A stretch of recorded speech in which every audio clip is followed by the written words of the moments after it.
Hello and good afternoon. Let me be the first to wish you good afternoon since we're right on that dot. So I'm here this afternoon to introduce this session on the renewable energy transition and the pioneering work of Curaçao. But before we get started, we want to issue a very quick poll just to get a sense of where you are and get to know you a little bit more. So we want to ask you two things. The first thing is, where are you from? And just give us the region, select the region where you're from.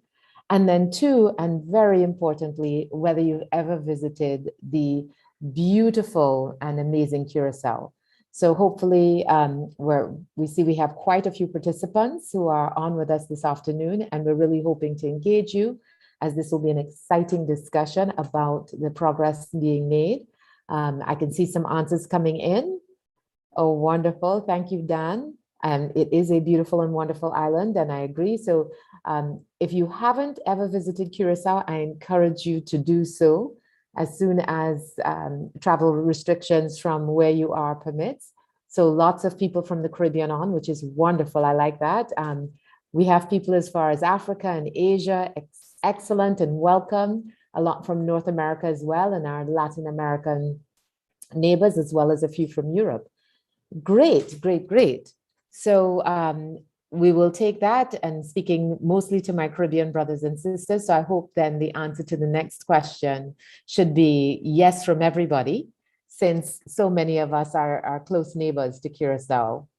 Raquel, if you just scroll down, you'll be able to. Yes, here we go. Okay, we have 50-50. 54% have not, and 46% have visited Curaçao. So that's excellent.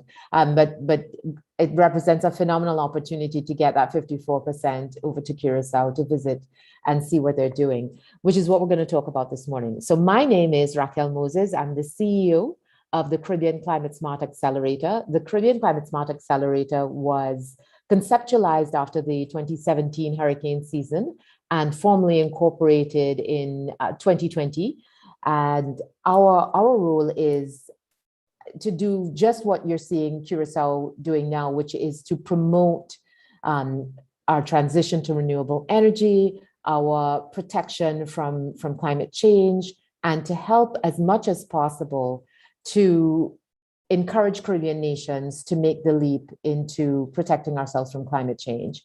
So there are four main things that we do, and we'll be talking a lot about those things. The first thing that we do is we create economies of scale by getting Caribbean nations to work together.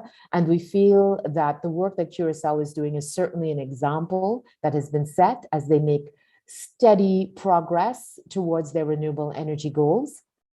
We bring innovation to the table, and there's certainly a lot of innovation in Curaçao's approach, not only to the implementation of their renewable energy goals, but also to the policies that they have put in place.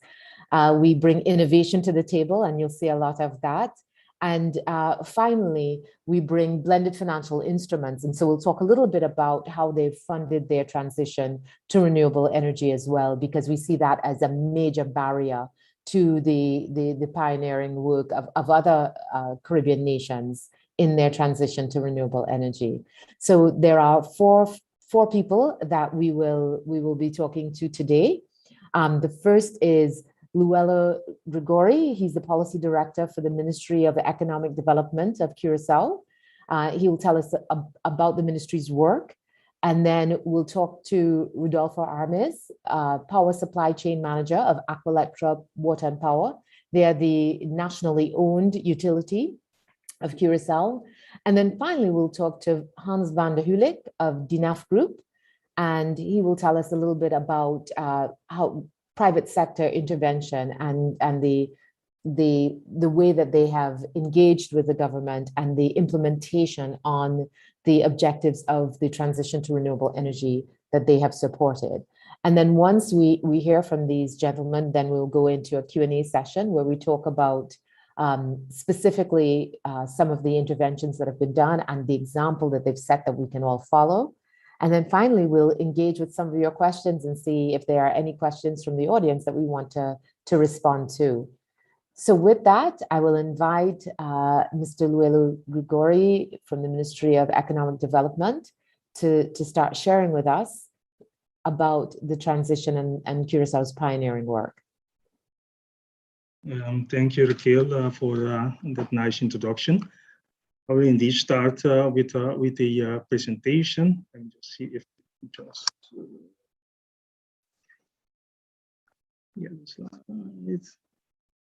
yes, I hope that you guys are seeing my presentation right now. Okay, the content of my presentation will be that I will be elaborate a little bit yes, over the context of the energy policy, and thereby I will address the vision and the policy mission that we have. And finally, I will just talking about from how we guarantee the implementation, which type of strategy will be used. But besides some start, as Raquel has mentioned, Curaçao pioneers of Caribbean in renewable energy. I have to mention that to start, that Curaçao has a reputation as being a pioneer in many years during its history, from a trade hub in the broader sense during the early years of writing history, and in 2013, 2014, when we opened the first tier 4 data center in the region and everything between that. Curaçao is a pioneer in international financial service, previously dominate offshore sector. Besides that, if you just go over with regard to renewable energy, I have to mention that Curaçao experience. Sorry to interrupt. We can't see your presentation. Oh, sorry. You can see the presentation.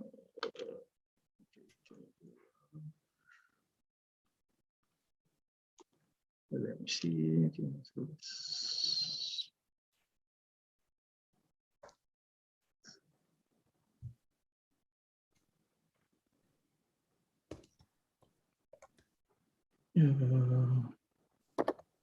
Share screen.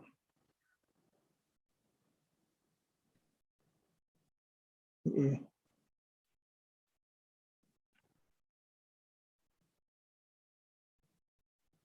Can you see the presentation right now?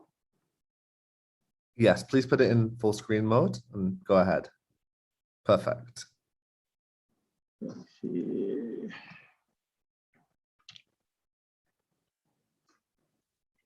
Okay, as I mentioned, to come back earlier for what regards the renewable energy, Curaçao experience with already installed share of renewable energy sources, which approximately 30% for electrical production, which comes from renewable energy.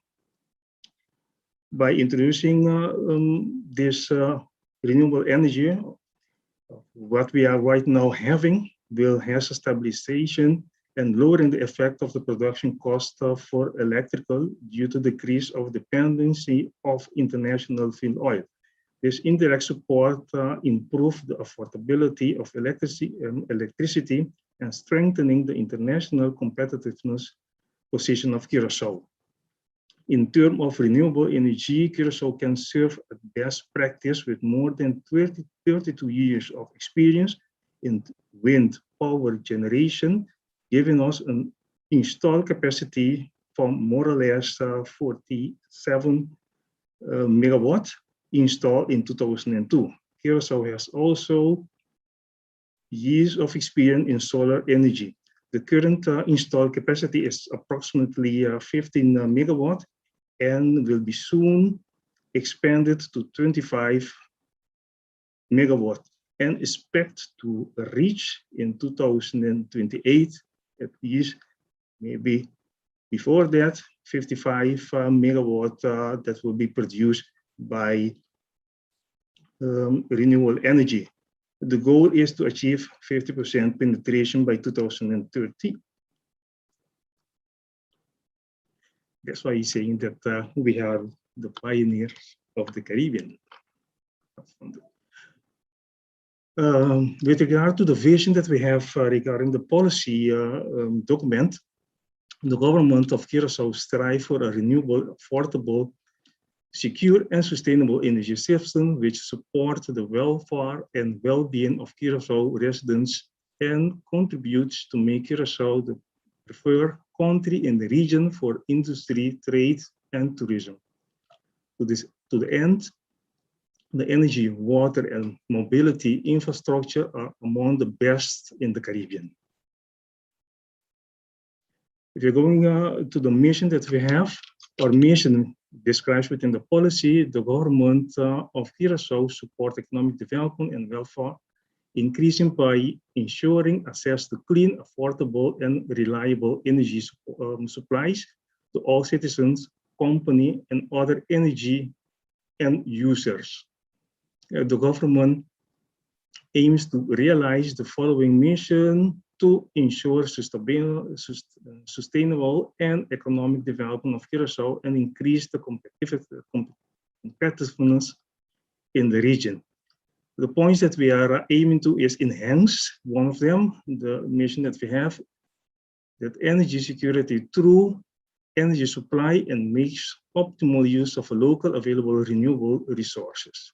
The objective is to cover at least 50% of national energy needs from local available renewable energy resources by 2030. We have to be the first aim when we draft the policy, it was 2035, but now we are aiming to 2030 that we reach the 15% energy, renewable energy use from energy use on the island.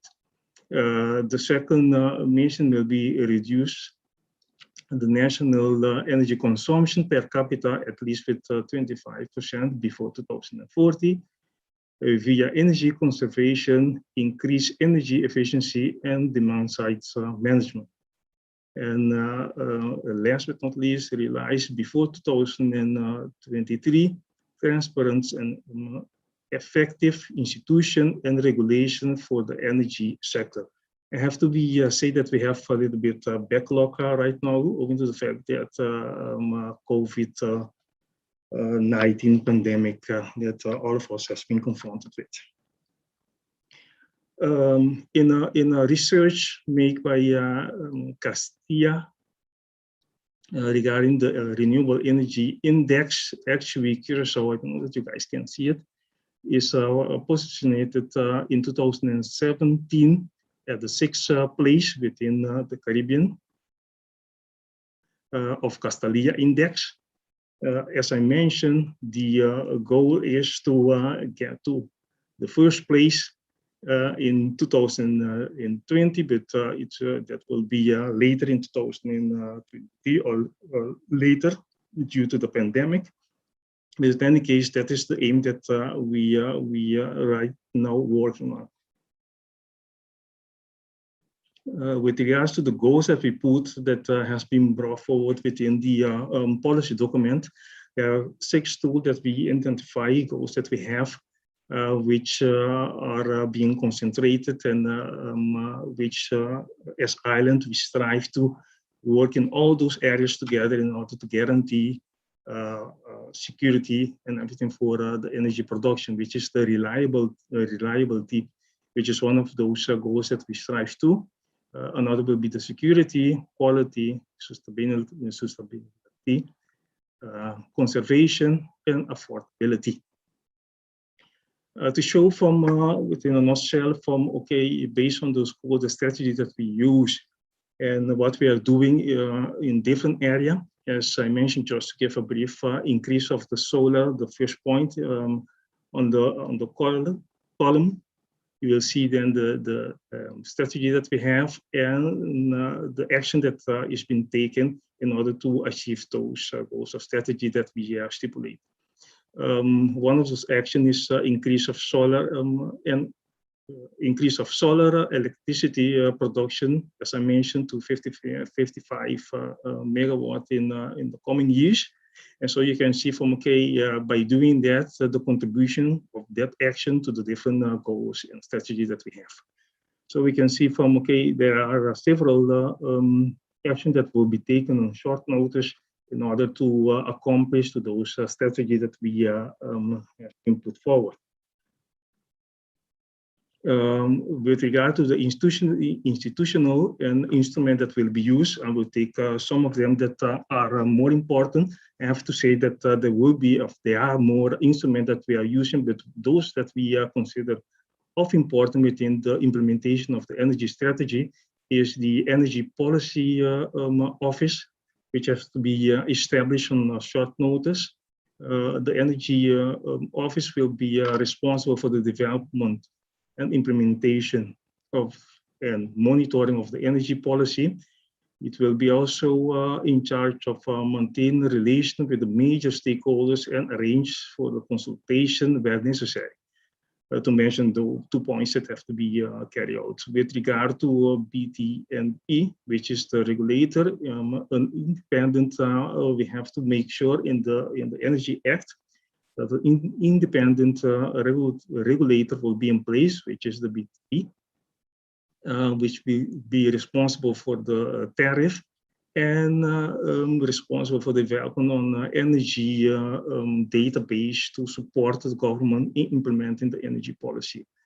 And last, and one of the area also that will be looking forward is to who will be responsible for the development and operation of the gas distribution infrastructure. Those are things that within the context of the island that we have to be regulated for the coming years. And so are several points that we mentioned there too, in order to make sure that the implementation of the energy policy will be carried out as planned. And as I mentioned, that we can reach the target that we have regarding the renewable energy penetration for the year 2035. By saying that, I will say I will finish this presentation and give the word back to the moderator. And thank you for the attention, and I hope that I'm brought forward from what we are doing regarding the policy on in Curaçao. Thank you so much, Mr. Gregori. It's really, really exciting to see the numbers on the screen, and certainly the acknowledgement by Castalia as to the pioneering work that Curaçao is doing across the region. And I think that's exactly what we want to see. We want to see that steady growth, but we also want to see bold commitments, and we want to see the progress towards those commitments. And what we're really delighted that you're sharing with us today is the journey that you've been on. So, you know, what are the things that you've put in place to be able to do this? Because I think a lot of countries are daunted by some of the challenges that they face in making this transition. And I think you were able to demonstrate how, you know, by simply focusing on what matters, you're able to sort of measure your incremental progress. You don't have to go necessarily for 100%, but you certainly have to show the increased progress towards the goal. And 30% is an incredible achievement, and 50% is a remarkable goal. For sure. Thank you. For sure. All right, wonderful. So now I'll ask Rudolf Armes of Aqualectra to share with us the work that they're doing. And they're, you know, in discussing with them and getting to know these panelists, it's quite interesting, you know, the focus of Aqualectra. And if you visit their website, which I encourage you to, just to sort of see what they highlight, because it isn't just that they're coming on to talk about the work that they're doing. They are very, very clear on what their purpose is and how they are going to market with their customers. And I like that element of, you know, walking the talk. So Rudolf, I encourage you to share your screen and present and tell us a little bit about the work that Aqualectra is doing. Thank you very much, Raquel.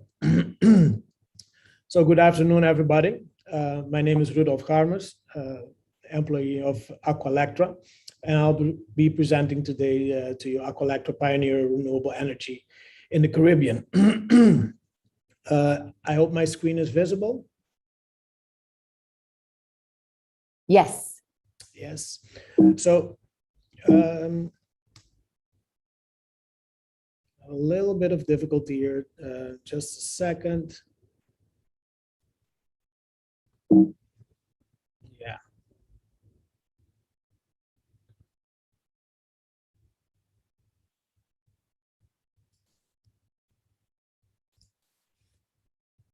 think I will have to share again because somehow it's not going the way I was planning to go. No worries, just, yeah, share again and sure it'll work this time. Yes, somehow it was not. Just a second. No worries.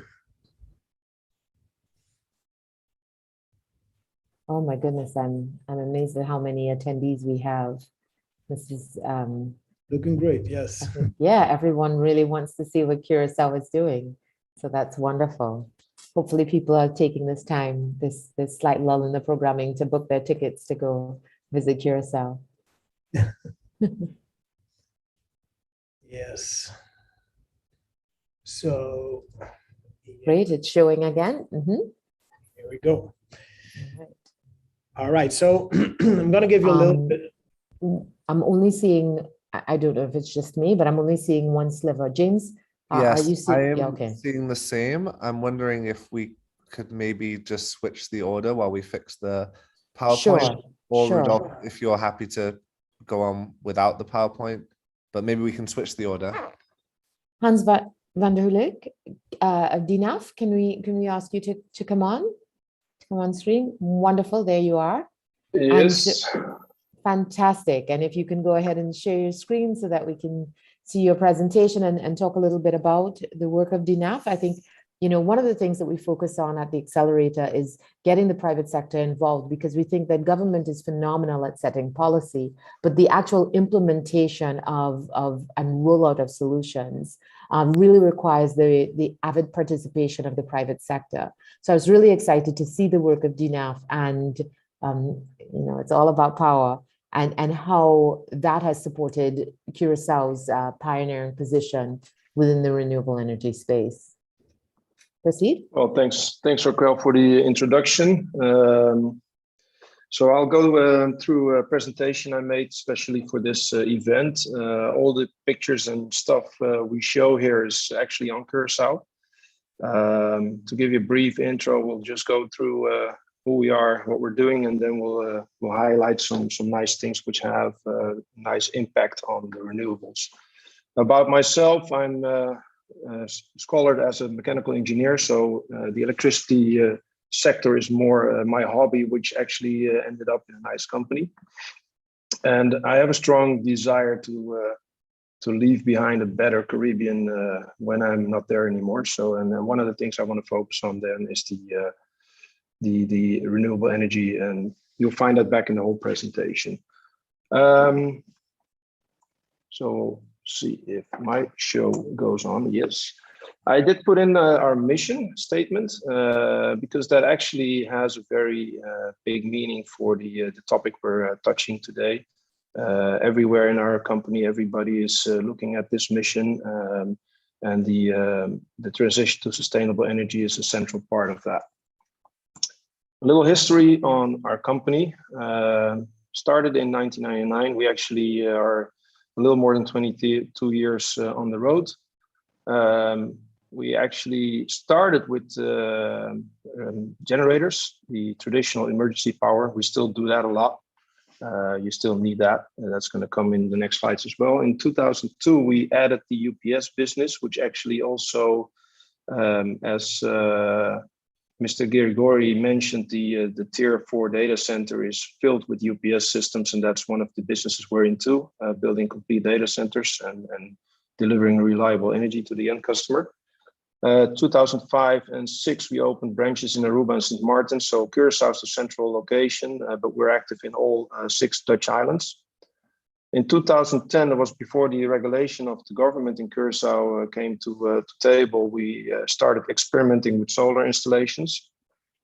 I strongly believe that if you want to know how things are working, you can read a lot of books, but the best way to learn is just do it. So that's what we did. We installed a 12 kilowatt installation on a roof of a friendly customer of ours. Started experimenting there and learned a lot along the way. 2015, we grew out of our formal office, built a new one here in Pereira. If you check our website, you'll see a corporate movie where the office comes by as well. 2019, 20 years in business. And that year we decided to do the next innovation, which is the deep point charging stations for EVs.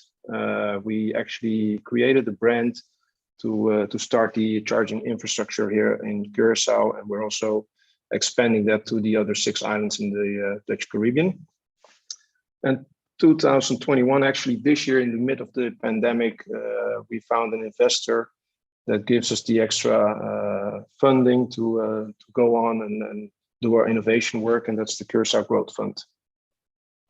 Then short, I'll go through these pretty fast. Generators, they're of course not so sustainable, but I think if you want to go to a complete sustainable environment, you need to have some sort of energy for the last, say 10%, which is not going to be renewable, and that's where generators kick in.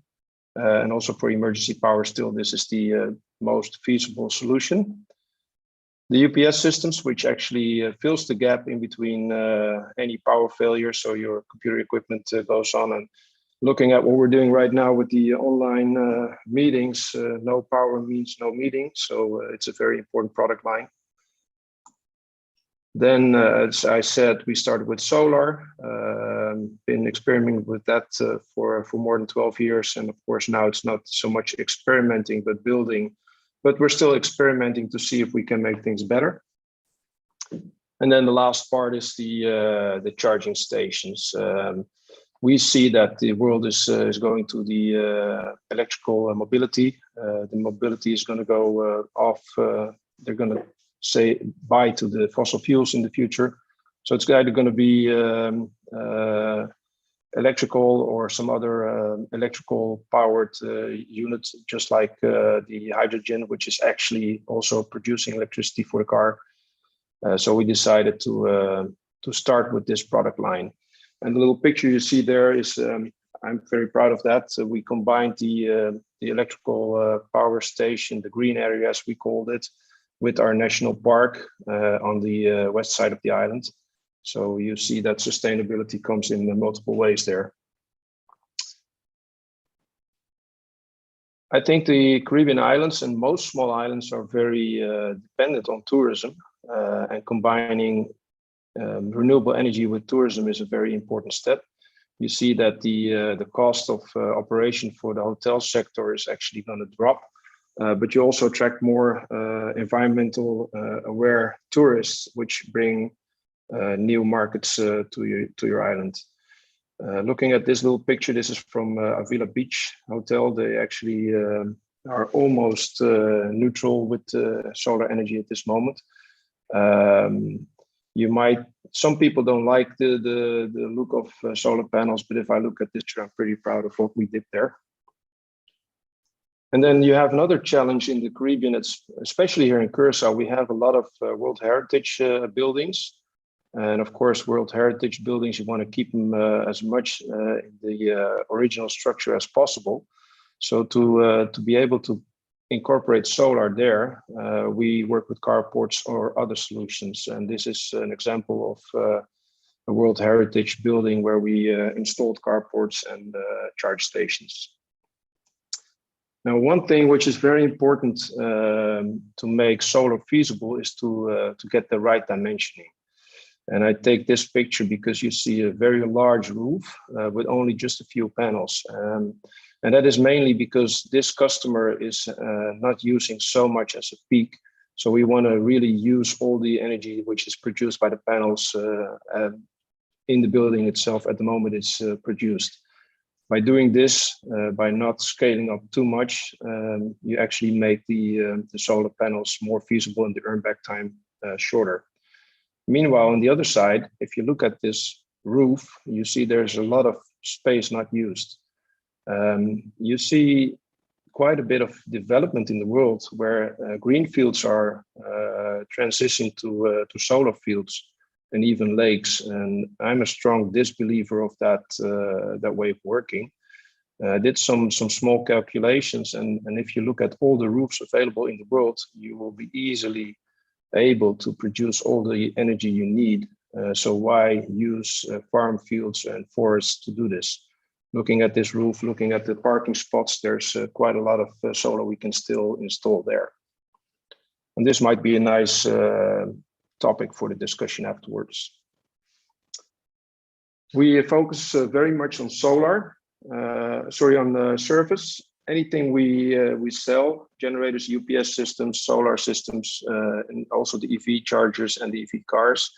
If you sell something on an island in the Caribbean and you don't do service, it's going to be a one-time sell, and then next time the customer will source somewhere else. So we have a team of service personnel, which is really on top of doing the services we want. 24/7, 365 days a year.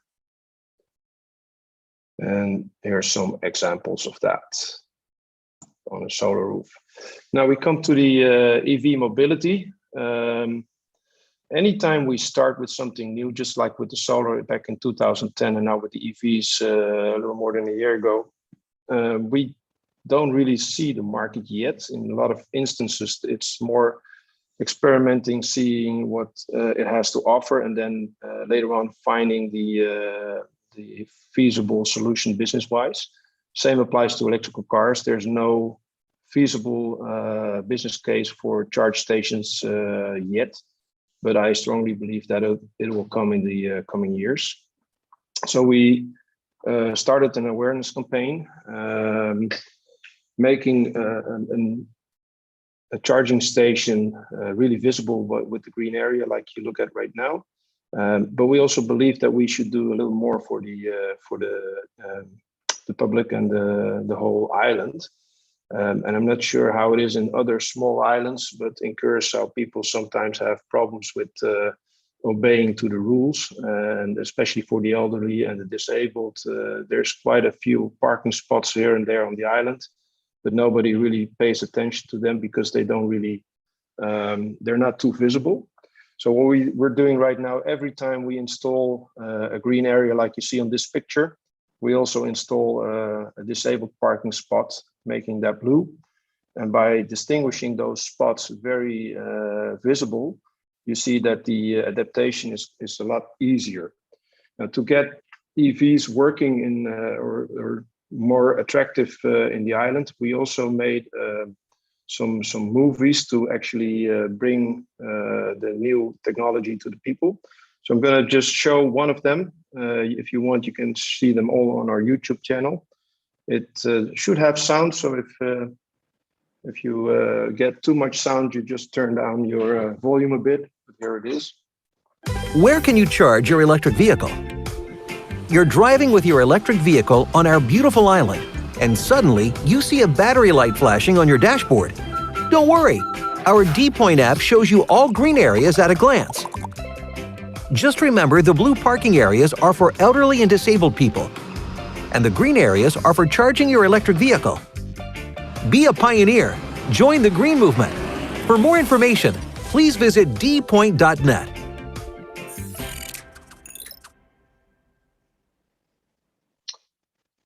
So that's one of the awareness campaign movies we made. There's a set of 4 which are accessible and which we show to our customers to at least bring the message to the public what electrical driving is. We started with the charge stations 2 years ago. We also implemented a platform behind it, because I think if you really want to get EV chargers feasible, you need to know what is going on. And by connecting it to a platform, we will be able to charge for the electricity. In the end, we'll be able to help units which are in a fault status. We can actually control the whole system. And the funny thing is, I took this screenshot this morning, and the potential of EVs is pretty visible here. You see the average charge we're doing a day, and I did some small calculations. We have an average of 2,000 kilometers charged every day with just the say 40 to 50 cars which are charging through our systems. And if you look at the potential in the future, I know that in many years from now, you'll buy a car and it happens to be electric. So looking at our island, we have about 60,000, 70,000 cars. They're all being electric does have an impact. If I estimate, say in 2025, we'll have 10,000 electrical vehicles on the island. That means that we're going to charge 500,000 kilowatt hours daily. And that means that the production capacity needs to increase by 21 megawatts. That's a challenge. I'll pass that on to Rudolf for the electricity grid, but also a challenge for the further implementation of renewable energy. If we actually get all our cars in the island electrified, then the electricity demand daily is going to double compared to what we now have. But there's a lot of good things coming to that as well. You see this little guy here charging one of our service vans. This guy is now looking at it as being sexy, but I think by the time he's got his driver's license, he's just going to get a car which happens to be electric. So this is my strong belief is going to be the future. There's a lot of other possibilities as well with electrical cars we're looking at. And one of the things is that if you get so many cars on the road, one of the challenges for the utility company or the whole utility grid is going to be stability. But with all those cars on the road, you'll have a huge, massive battery storage connected, which might be accessible for stability purposes, something to look at for the future.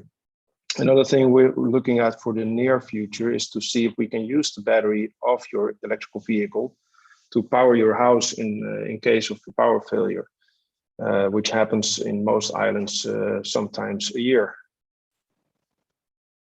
Now here's a location. This is one of our national banks here, or one of the bigger banks on the island, where we see the nice combination of what we've done. On the lower right corner, you'll see our charging station. On the roof, you'll see solar panels. In the building, there's a data center and also a generator. So this is one of the customers that has the complete power package that we are delivering.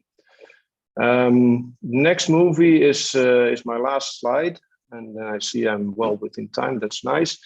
The last slide gives you an example of one of the houses we've really did the complete off-grid renewable combination. So I'll just show that, and then afterwards you can answer or ask me anything about that.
So that was a small oversight of what we're doing, who we are, and how we look at the transition to sustainable energy.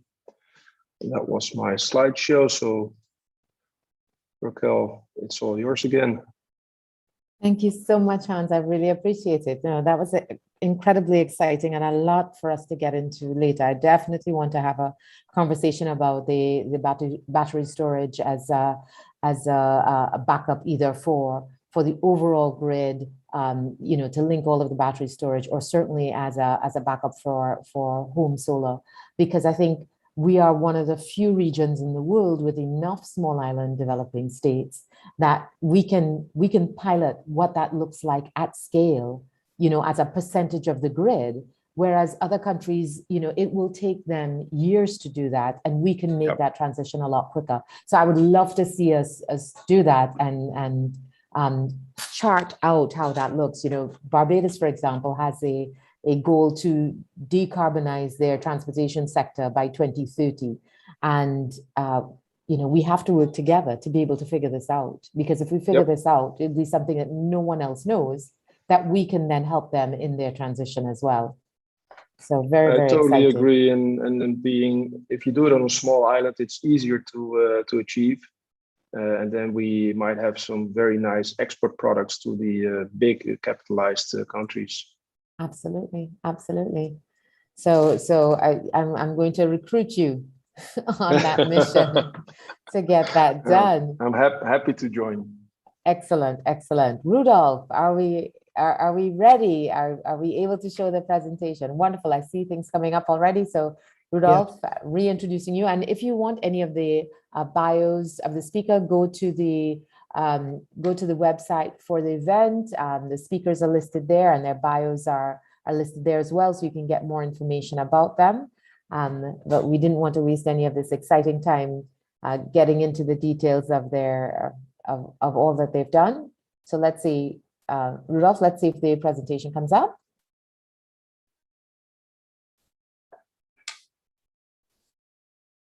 Wonderful. Yep, I'm seeing more of it now. Yes, I'm seeing it now. Yes. Okay. So wonderful. Good afternoon again. I was working with some double screens giving me some issues, but yes, I'm back. Very exciting to just have heard the presentation of Hans. It's always nice to complement each other. So I will be presenting the story of Aqualectra, pioneer renewable energy in the Caribbean. So just a small background information. Curaçao, 444 square meters in size, surface, and Aqualectra being the sole utility company of Curaçao. We produce and distribute water and power for the whole island. We have approximately 83,000 electrical connections, clients, and 86,000 water connections that we provide and service water through every day. So Aqualectra has an average, production per year of approximately 850 gigawatt hours and 14 million cubic meter of drinking water, potable water. So the transition of the utility sector, we are concerned with the disruption in the whole utility sector. If you look at in my slide, you can also see it. Companies like Kodak, how they have basically been replaced with a simple smartphone with a camera on it. Blockbuster, that didn't want to join Netflix in the past, has been basically replaced by Netflix. Hotels that nowadays have to compete with Airbnb. Taxis being challenged by Uber. Barnes and Nobles that basically barely exist, if not existing anymore, due to Amazon bringing the books all the way to your home, or nowadays you can just read online. And the whole disruption in the telecommunication industry, where usually telecommunication companies used to be monopolists in the past, and nowadays you can have so many providers on even the same network. So all this has drawn the attention of Aqualectra, realizing that we need to disrupt and transform the utility sector, especially here in Curaçao, to to make sure that we can continue delivering the world level quality and following the power direction that basically other utility companies worldwide are following. So what or how will Aqualectra do this? this slide gives a great idea of the transforming blocks that we see in this transition. First of all, renewables and distributed energy resources. In the presentation of Mr. Hans before, we could see already how many installations there are on rooftops here in Curaçao. Aqualectra is very happy to see these developments, and we sustain them completely. And next to that, we do for ourselves the large-scale utility projects. So we support the private solar and storage, and engage in utility scale renewables as well. The transition is necessary because of the customer demand. The customer demand has changed drastically over the last couple of years, whereas 10 years ago, there was maybe 1 or 2 televisions in a house. Nowadays, almost every room has a screen, if not a television, electronic devices, everything, and everyone uses electricity nowadays. And the main worries that come with that is the impact on the environment that the power production can or used to have in the past, and especially when it comes to when you look at all the climate challenges that we have. Another point of view for the transition is the political and the regulatory regimes. Mr. Luelo Girigori gave a good explanation of how the Minister of Economic Development has their policy right now for the transition in renewables. And as a utility company, we have to deal with these regulatory regimes as well. And nowadays, the last 10 years, actually, there's a regulator also for the utilities on the island, to which we need to adhere to their policies. And last but not last, we have e-mobility, something that also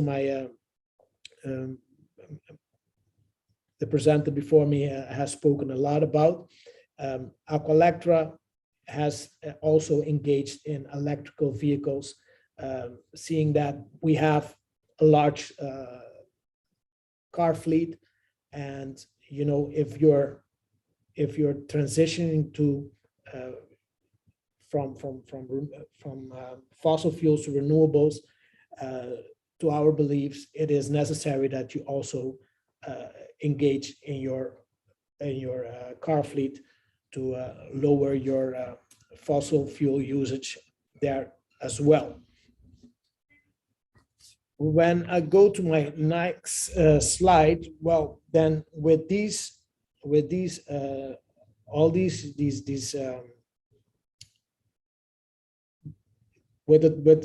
transition that we're into, and all the changes that the company has been going through for the last couple of years, we now are standing at the 21st century, where we encounter challenges to have that transition, as we tried to explain earlier. The disruption that we bring across also gives us the necessary challenges, which I'm gonna give you some information about in a few. But first of all, I want to explain to you what our purpose is when we look at this transition. To us, to Aqualectra, and to each employer of Aqualectra as well, employee of Aqualectra as well, we have a sole purpose, and that is what you read right here, what you can read right here, is to fundamentally contribute to the well-being of the citizens of Curaçao. We truly believe that we can make that difference. As a utility company, you are at the center of your customer's wallet. So by keeping that in mind and realizing that we can make this difference for our citizens, we have established this purpose. So the vision for that is leading Curaçao into the future by transforming its utilities. We get a lot of reactions on this as people ask us, how come you believe that you need to lead an island with transformations in the utilities?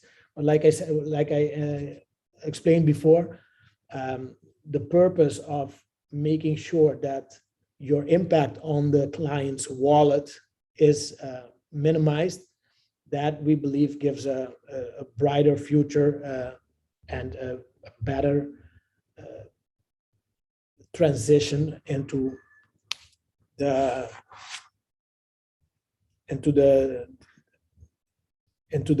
more renewable future that we have envisioned.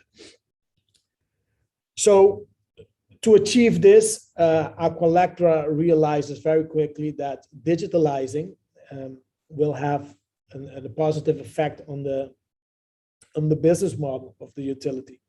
So there are all kinds of different digitalization aspects that we are engaging in. I'm going to share with you some of them, and we've noticed that there's no way to work around it. It's purely digitalization that will bring the efficiency and the transition that we look forward to. So how has it been affecting our business model? We've engaged in a SCADA system that we have been using our SCADA system for a while now, but we have upgraded our SCADA system just to be able to deal with all the different the amount and different variables that come in as a utility company, all the data that you receive on a regular basis during the daily operations. So we have a SCADA system that controls that system, those information for us. Next to that, we've engaged in smart metering. We already had a proof of concept realized, and in November of this year, we will be starting to do a part of the mass deployment of our smart meters, and within 3 to 5 years, we will have all meters on the island for power and water replaced with smart meters. We also engaged in an outage management system. This to improve our customer service, to have a better grip on the daily interruptions that we might have, and to anticipate even on possible interruptions. Aqualectra has also engaged in new payment systems to make it the whole process of payment for the client more transparent, faster, and with a broader information for the customer. And that connects immediately to the next point, which is the customer information system, that also in general gives the client much more information about their connection, about their usage, the form of payment, and all that. On top of that, the VoIP, the voice over IP telephone system, this has helped us improve our customer relation and our ways of connecting with our customers significantly. So now we come to the part where, especially for me, it's my passion, the renewables, the renewable story of Aqualectra, actually.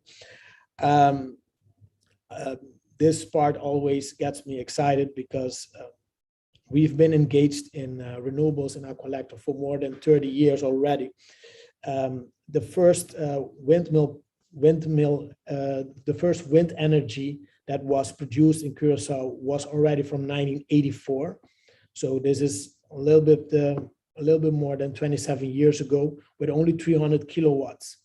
And if we look at where we're standing today, Aqualectra is at 46.5 megawatts of wind energy installed, of which any given moment of the year, we can actually get 46.5 megawatts of production out of it. So we have been engaging in renewables, not only wind, but also solar, for quite some time now. If we get into the production mix of electricity of Aqualectra, we have a scheme here that can give you an idea of how Aqualectra produces its daily, and these are the year figures, by the way, but how it produces its daily energy for the community. So approximately 10 years ago, we only produced with fossil fuel and big steam units using a lot of fossil fuel, and obviously with much more emission. The larger scale in wind energy started in 2012, where we inaugurated approximately 30 megawatts in wind energy. And it has been transitioning slowly with the new windmill park in 2017 to 46.5 megawatts in wind. Those are the green. Hello? Yes. Raquel? Okay. Those are the green tabs you see in the bottom. So over the years, we've decommissioned the steam production and have switched over to smaller diesel engines. And at 2015, we closed off our production with steam and solely continued with renewables and small diesel units. This simply so they can capture the fluctuation of renewables. In 2019, 18 and 19, we also engaged in a project for PV systems, so solar for schools. This is a project in cooperation with the government. We've entered a power purchase agreement with them for project for PV installations on school roofs.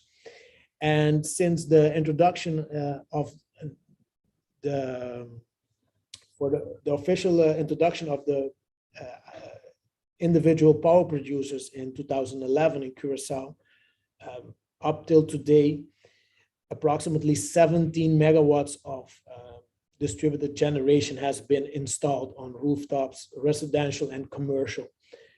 These are not pictured here necessarily because they are not part of the production mix of Aqualectra itself, but we do keep them into account and they count for the total production of the island.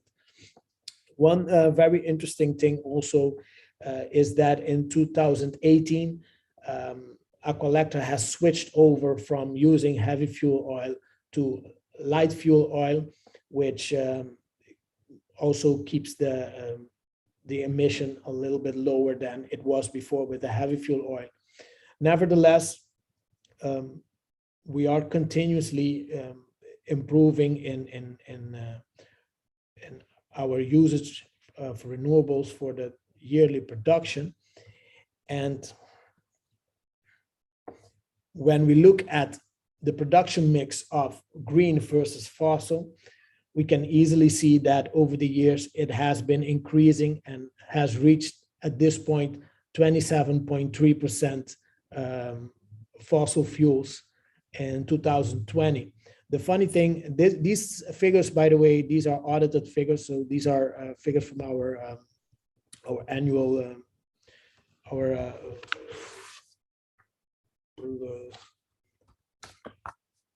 from our annual reports. I'm sorry, just looking for the right word. So a funny thing, due to the pandemic, we noticed the last 2 years that there were some moments that our demand dropped drastically due to lockdowns and stuff like that. And we have reached a few times a whopping 50 to 55% renewable penetration in our daily production, still having quite a stable grid. So obviously these were only momentarily things. So to have such high penetration, some changes need to be made to our grid, which we are working on. But it is interesting to know and to see that your grid is capable of handling such high penetration of renewables. However, at this point, on average, we are at 27.3% on a year basis.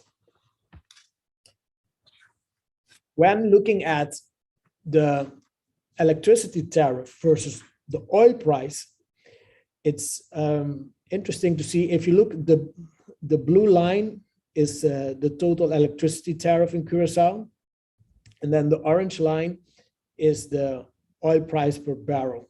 Yeah, this is the international prices. However, the tariff, the blue line is the Curaçao tariff. What we've seen is that due to the introduction of renewables since 2012, Aqualectra has managed to detach the dependency on fossil fuels and the price actually of crude oil.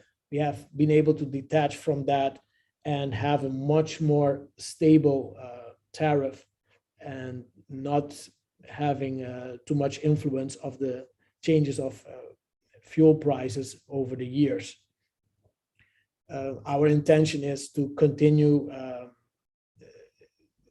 investing in renewables and therefore not being dependable at all of oil prices worldwide.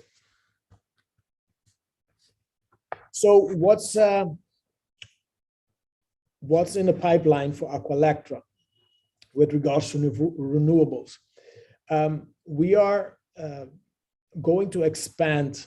We are in the midst of negotiations for expansion of our wind parks with another 22 megawatts to be installed, hopefully within 2 years. This project will help Aqualectra to achieve the 50% penetration of the yearly demand. That would put us at a maximum installed capacity of 68.5 megawatts in wind energy. Aqualectra already signed a power purchase agreement right now for a solar park, a rooftop mounted solar park of 20 megawatts. We shall start in the beginning of next year with this project. The studies that we've been doing right now for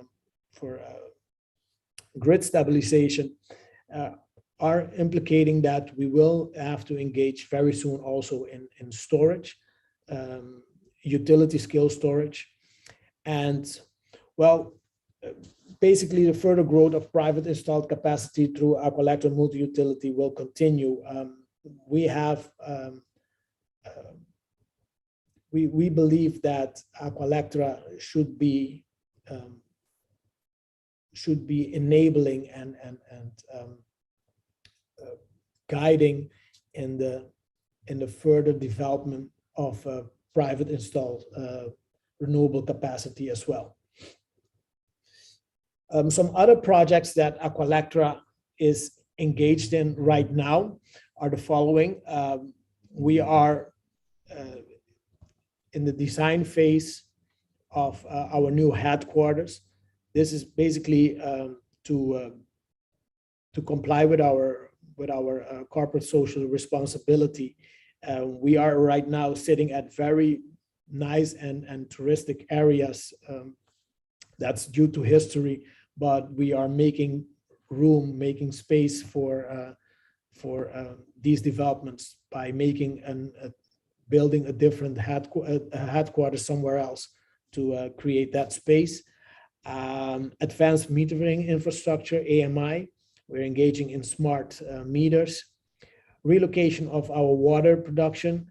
This also based on our our corporate social responsibility, we are leaving the south coast of Curaçao, where most of the beaches are, and we are relocating at the north side, where it's less populated. Aqualectra has realized at this moment a proof of concept already for street lights, for smart street lights. These will be replaced in the coming 3 years. A total of 33,000 street lights will be replaced with smart light fixtures. We are digitalizing the customer experience as well. Things like mobile apps, the whole communication channel with Aqualectra is being digitalized to give the customer the new and modern communication feeling. As I explained before, the 22 megawatt expansion of the wind capacity, expansion of the solar capacity as well, 20 megawatts, the various investments in the power and water grid. Obviously, with all these developments at the production side, the distribution side should be aligned with it. So, based on all the increasing demand of residential and commercial clients, our grid needs to be up to par to our production side. To digitalize the company and all our operations, we really have to invest in our ICT infrastructure. And last but not least, we're continuously investing in innovative projects through our daughter company named Aqualectra Multi-Utility. So the projects that are up and coming that we are preparing for and not completely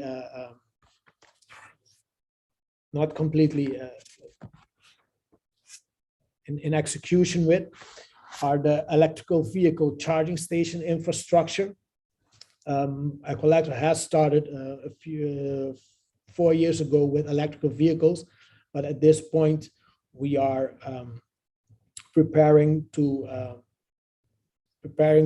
make our infrastructure rigid enough for electrical vehicle charging stations. We do have a great cooperation. We do have a great cooperation with for example, DINAV in this area. Raquel, I see your hands up. Yes, no, I'm just, we're getting so many questions coming in and such excitement about your presentation. I'm hoping that we get some time to get into questions. All right, I'm finalizing this presentation in like 3 minutes. Okay, great. Yes. So I'm kind of running through it a little bit, but you're generating quite a bit of excitement. Okay, great to hear.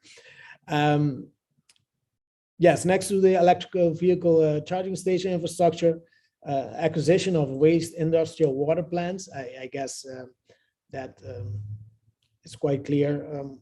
So we're talking here about the reusage of water, and commercialization of our existing fiber infrastructure.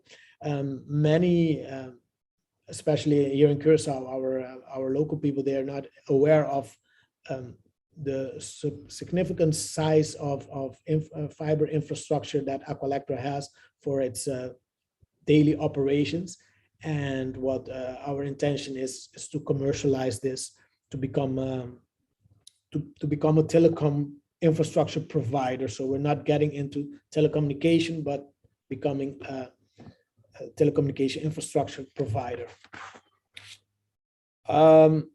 I'm not going to bother you too much with the part of the advanced metering infrastructure. However, this is a project that has a huge impact on the way Aqualectra is going to doing business from now on.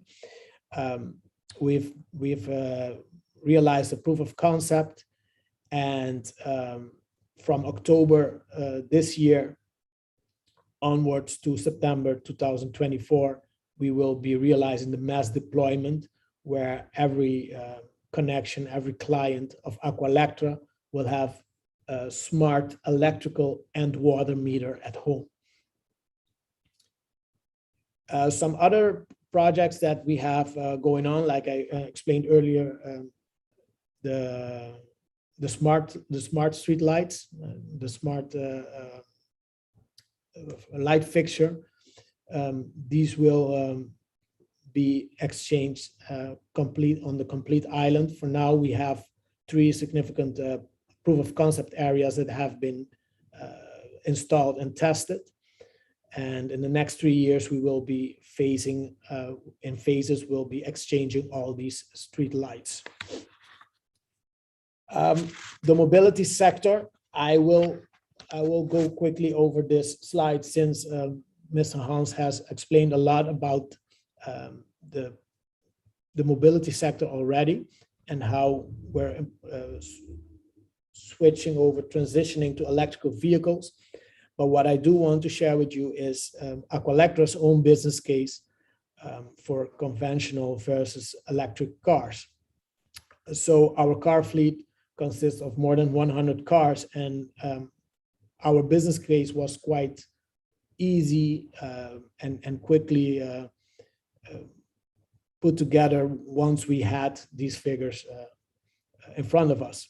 So as you can see, we save approximately 1,300 guilders, which is a little bit more than $600 a year. We have in annual savings due to the shift of conventional to electrical cars. And if you see, it's the same Hyundai on one side, on the other, only the one is one running on fossil fuel and the other one electrical vehicle. So I want to thank you all for listening to me. I know it took a little bit longer than expected. At last, going forward, we recognize that our responsibility is not limited to the supply of power and water. As Aqualectra, we serve a bigger purpose. We see it as part of our mission to take on a leading role within the transformation of our people, our community, and of the utility sector as a whole, leading to a better country. Thank you all, and I will be happy to answer any questions. All right, thank you all so much. So I'm seeing quite a few questions within the chat, certainly about DNAF, about Aqualectra, about the Ministry of Economic Development. And I'll start with you, Luelo Girigori. I think the thing that, and I'm going to try and wrap several questions into one, because we're just about, we have 15 minutes left. But people are asking about how has Curaçao been able to take this pioneering position. So how has Aqualectra, for example, been able to focus on the transition and bucking the trend of, well, listen, we're a monopoly and we need to keep things as they are to maintain the profitability, or the government of Curaçao, you know, implementing various policies that may decrease revenue in the short term and increase spend in the short term, but will pay off in the long term. How has the government of Curaçao been able to take such a unique position that many other governments are struggling with? Thank you for the question, Raquel. I think one of the success of the story that we have up to now is that by drafting the policy, we include all the stakeholders. I mean, from the main stakeholders, which one of them is Aqualectra, with other stakeholders too. And besides that, the implementation is start already together with them. Because one of the things by using their expertise and putting their the vision that we have as government, and couple that to the work that they are doing in the direction of renewable energy, has made it more easier to get all the nodes in the same direction, and who can start off a really short term to actually implement and doing things that we think will be increasing the penetration of renewable energy. That is one of the things that we do. And besides that, you mentioned the price. Actually, that was also one of those things that push us in that direction, because one of the problems that we have on the island is the cost of doing business. And we think by in any case, having renewable energy, we can guarantee a constant price for the service that government, in this case, Aguilera, provided. And besides that, that is done also one of those aiming that we all see from, okay, we have to do something regarding the cost of doing business, which is one of those things that actually we aiming to, and within the direction of having more renewable energy, the concentration will be for sure on the short notice and the long term from how we can use more renewable in order to reduce or stabilize the price that we are right now asking for a kilowatt that the consumer and private sector are using. So sorry, I'm fighting with the thunder and the sound of rain in the background, so I'll try to be a little loud. But you know, even in saying that, and I'm going to go to you, Hans, because I'm wondering, even when you are looking at the implementation of the charging stations, understanding that there's not an economy of scale, that you're not able to charge for it now, that you're looking into the future and making this investment at this point, just trying to determine how are you able to make that decision? Now, you showed us the video of the awareness campaign. Is that what it is? Is that you create greater awareness, both in the engagement of the stakeholders and in educating the population, to make sure that you have that support and buy-in to be able to take a longer term view? Well, you know, the electrical vehicles on our island is a little bit of a chicken and egg fight. You need the cars to have feasible solution for charge stations, but you need charge stations to have cars on the island. And like what we did with solar, you need to invest to be getting the information and the experience that you want to have to be ready for the future. So we just took the step to invest in it, and we're actually doing multiple things at one time. We're doing the charge stations, which is a cooperation with multiple companies where we share the cost of installation. So for instance, at one of the supermarkets, they buy the charge station, we install and we maintain and we set up the platform, etc. And in the end, they get extra customers which buy stuff in their store. So that's more of a marketing thing. To bring cars into the island, and we're actually bringing in used cars from out of the US and out of Europe to make electrical vehicles price-wise interesting. You actually create the need for the charge stations. And to the last part, like with the video I showed, is if you don't educate people on what they're looking at, it's much harder to achieve your goals in the short term. So we decided to take part of our marketing budget and create these movies so we can actually share it with everybody. We're also looking at maybe sharing that in theaters or whatever to educate people on the island about electrical driving. Rudolph, thank you so much. So Rudolph, how do we get, and you know, I think my favorite slide was that slide with all of the disrupted, you know, the Kodaks, the Blockbusters, the hotels, the taxis. I actually, I was in Puerto Rico recently, and I'm able to call a regular taxi using Uber. And it's just, you know, the whole thing is just turned on its head. Yeah. And so just how can we get some of the other Caribbean islands, and this question may be a bit selfish from the accelerators standpoint, but how can we get some of the accelerators islands and the other islands in the Caribbean to be able to think in the way that Curaçao is looking at this with a much more long-term view versus looking at it in terms of what can I accomplish within an election cycle, because that's what I'm tied to. Yeah, well, I think that it's the realization that the transition is happening, and if you do not go with it, you will get stuck as a utility company, especially usually you're a monopolist as a utility company on an island. So Aqualectra's approach was not only to realize it, but to lead in that whole transition, just to be sure that you're not left behind. You stop to, at a certain moment, you might even stop to exist if you do not continue. So like the taxi, like the Blockbuster, like all those, as a utility company on the islands, you need to realize that. And if you do not, you will encounter some very heavy days coming up. So I suggest that utility companies just get into this whole idea of disruption and focus on what is the reality at this moment, and take a good look at the other islands that are doing it and realize that you have to get on the train because it's moving, and it's moving extremely fast. But we're still seeing a lot of resistance to distributed generation. We're seeing a lot of resistance to net metering. We're seeing a lot of resistance to energy efficiency campaigns. And all of these are opportunities, but these are opportunities that in the short term can reduce revenue for the utility. So how do you convince someone who's taking that short-term view?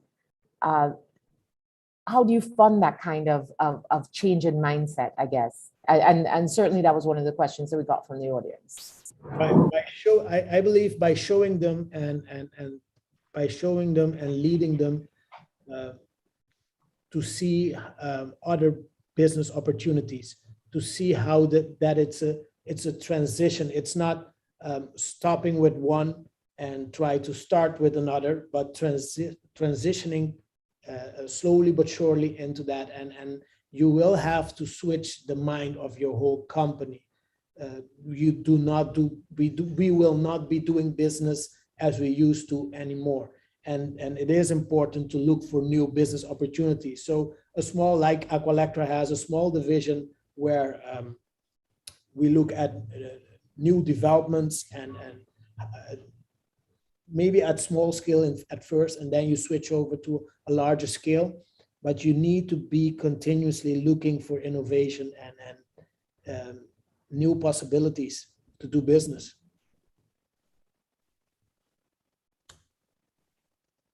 Mr. Girigori, the story of Curaçao and the progress that you've made isn't very well told. There isn't a lot of publicly available information outside of Curaçao on the pioneering work and the progress that you've made. Certainly the Castalia Renewable Energy Index supports the work that you're doing, so that those at least within the power community would be aware. Why do you think there hasn't been more of a spotlight on the work that Curaçao is doing? And what do you think would be possible? What do you think we should do to change that? First of all, let me mention this. Indeed, we take notice that in any case abroad, there's not a wide information about what we are currently doing in Curaçao.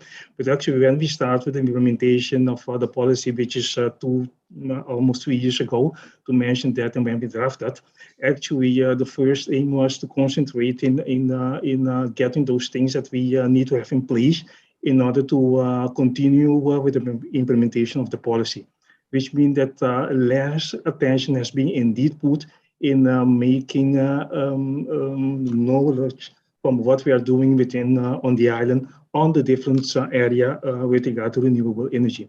But indeed, the thinking is from now up to in the future to participate, like in this type of a virtual and a platform, actually to expose more from what we are doing in different area regarding renewable energy. which will help us indeed to put Curaçao more, that they know more about us within the future. But as I mentioned, it's just a choice from, okay, there's a short time that we start after drafting the policy, which more of the attention has been put in getting the structure and things that we need to have in place in order to start implementing the policy. That's why actually less has been known about the activity that we have been carried out on this field. All right. Well, thank you so much. We've had such a tremendous, and some of the questions are really complex and extensive. And I think that, James, we have to find a way to continue this conversation. I don't know if it is on Twitter using Island Innovation. Send the questions out, and we can get Hans and Rudolf and Luelo responding to the questions. But I absolutely think that this is a conversation that's necessary to finish. And certainly we need to understand more about how others can follow this transition and take some of the bold moves that Curaçao has taken, because I think it's really, really important that, you know, yes, you make the commitment. Yes, you decide what you want to do. Yes, you make progress towards that goal. But how do you completely look at things through a different lens and think about not just how can I focus on what yields me short-term results, but the big picture, where things are transitioning to, then the inevitable you know, disruption of the industries that we're in, and giving ourselves space to make the kinds of decisions that will be painful in the short term, but will pay off tremendously in terms of competitiveness and ease of doing business and reliable, you know, cost of energy in the long term, because those are the things that will, you know, the history books will write about in 100 years about this period of time, which were the countries that did the things that they needed to do to, one, support the climate action that was necessary, but also who innovated themselves to a completely new position that was competitive and exciting. And, you know, when you ask who's been to Curaçao, it's 100%, because it is just the place to go to learn about innovation and green tourism. And I love that idea, Hans, of, you know, attracting a different kind of tourist based on the innovations that you're making within that marketplace. Yes, Robert Daniels, I agree. I think that the word pioneer is absolutely synonymous with Curaçao for me. And the Caribbean Climate Smart Accelerator will certainly be engaging in the conversation that we take online to answer some of the questions that have come in, but also to help share this story and to make sure that more countries have access to exactly how Curaçao has made this transition and continues to make this transition, so that we're all learning, and that this rising tide that we hope doesn't happen, you know, physically, but metaphorically, that this rising tide does lift all of our boats. And with that, I thank you all for your participation. I love how much engagement we've had from the audience, and we look forward to the next implementation on this Virtual Island Summit. Thank you so much. Bye. Thank you to you. Thank you.